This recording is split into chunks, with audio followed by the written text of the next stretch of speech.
Sa unang tingin ay aakalain natin na magkapatid ang mga batang ito. Ito ang kwento ni Rebecca, 16 anyos na nagsimulang magpamilya at meron naman siya ngayong 2 mga anak. Paano ang musmus na batang ito ay naging ina sa maagang panahon? Ayoko lang po ng kahihiyan sa amin, kaya ako ay nag-asawa. Paano? Napapachismis po kami na nandiligaw pa lang naman po yung asawa ko ngayon. Ay ichinichismis na kami daw ay matataray. Ay sa ayaw ko po ng kahihiyan sa amin, nag-asawa na lang din po ako. Kaya't atin pong kilalanin si Rebecca, ang bago nating na-scout, at kung paano natin sila matutulungan sa araw na ito.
Dali lang 4 na taong gulang. Eh, grabe po mga kalingap.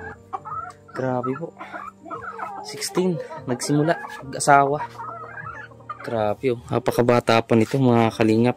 Itong motor na nakikita ninyo mga kalingap ay hindi po sa kanila. Ito po ay dun sa Bayaw. Ano po, baka sabihin ninyo, sa kanila po. Ayan, doon po yan sa Bayaw kung nakiki ano lang. Ano po? Kiki-parking. Parking lot dito sa loob ng bahay. Ay, ito yung anak mo. Ano pangalan ito? Jan Raven po. Jan Raven. Kumusta ka? Kakagising mo lang? Uy! Opo, ikaw. Ayan o. Nahihiya. Nahihiya pa po. Pala, ang pangalan ko ay Kuya Kim, ha? Apo. Oo. Baka makalimutan mo. 3 letra lang yan. Ha? Hindi naman po. Hindi naman. Ayan o. Ito yung kanyang mga anak. Mga kalingap o. 2 anak. Ayun. Grabe. Bata pa pala ito. Ano, parang ano lang, ha? Parang mga kapatid mo lang. Teka, ano?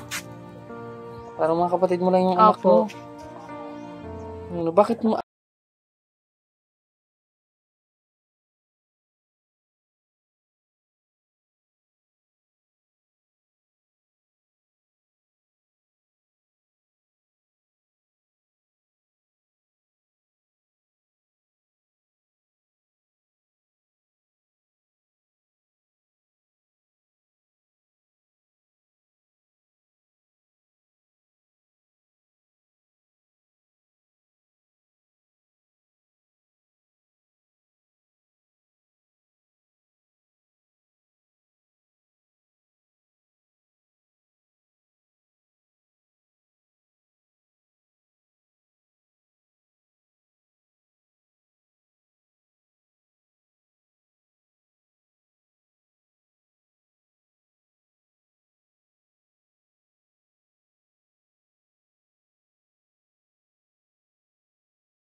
Napakagwapo din. Siguro gwapo ang asawa mo, ano?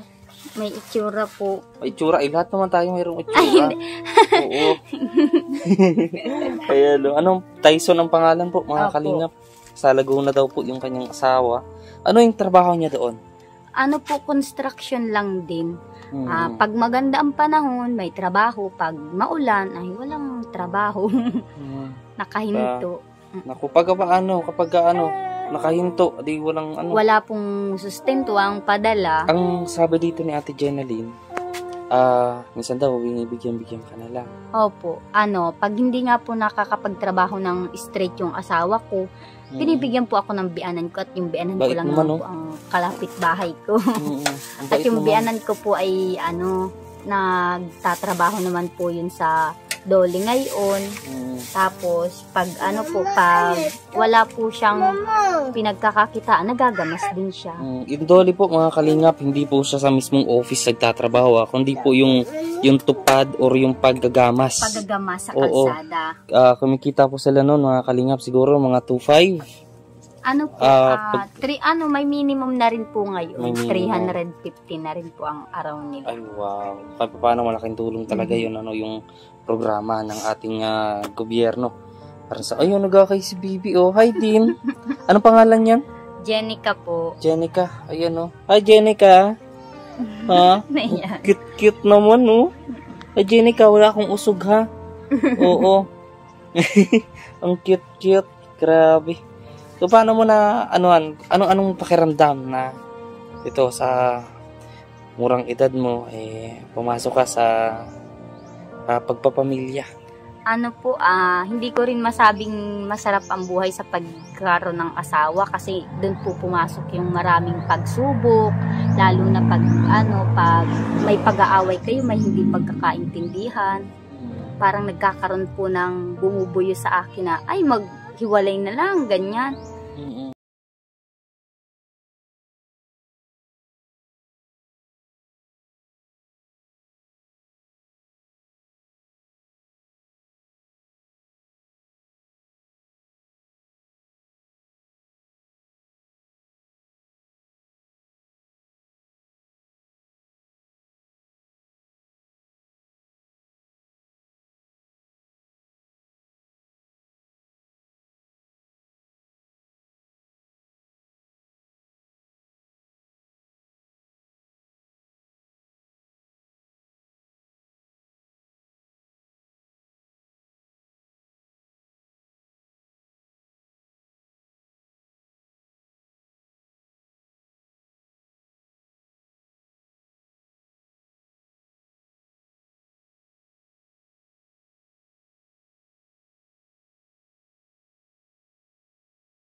ng mga kabataan ngayon ay makapagtapos at makahanap muna ng marangal na trabaho o magandang trabaho bago mag-asawa para siguradong nakakabuhay na ng pamilya.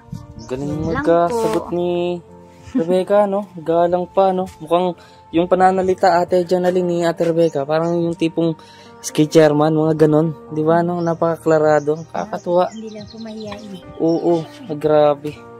Ang galing-galing magsalita. Napahanga tayo nito, ni Rebecca, mga kalingap. Ang aaway naman ito si Bibi. Ano ba yung, nung nag-aaral ka, Rebecca,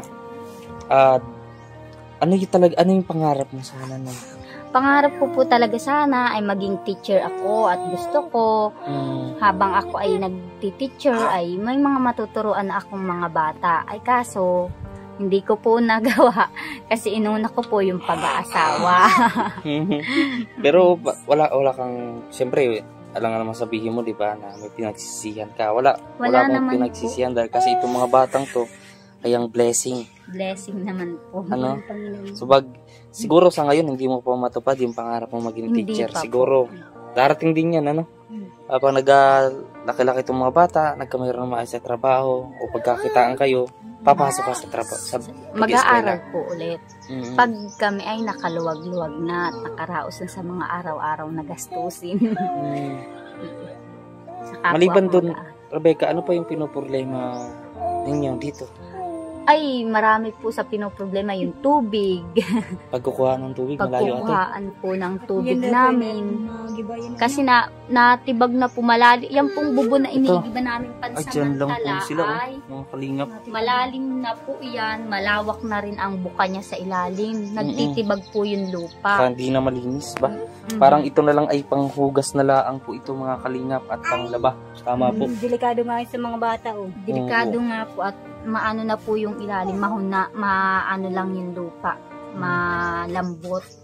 Pag tulad nga po pag nalindol, ano po yan, naguho. Tayo nyo mga kalinga po. Ano lang, tayo nyo. Kitang-kita na itong loob. Ayan, yan po ang kanilang bahay, mga kalingap. Ha? Buti walang aswang po. Wala naman po. Wala nang paparamdam.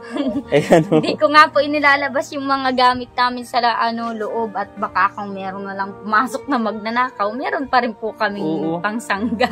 Ate, wala ka bang lahi, mukha kang Indiana, Hindi, wala po. Wala Wala po. Nasaan yung mga magulang mo pala?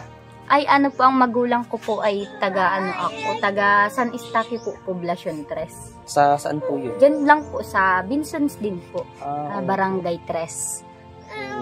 So, ate, pwedeng pasok ako dun sa inyo? Sige na. Ayan, Tuloy po ito kayo. po yung kanilang mga kalingap. Wala pong aso dito? Wala po. Makalat. Hala? Wala Merong po. ahas? Wala po. Wala. Kala ko merong ahas. Ako, nakakatakot. Ang dami natin pinuntahan na ganun. Oo. Ayan, So, ito po, mga kalingap. Dito na yung higaan ninyo. Opo. Ay, grabe po, mga kalingap.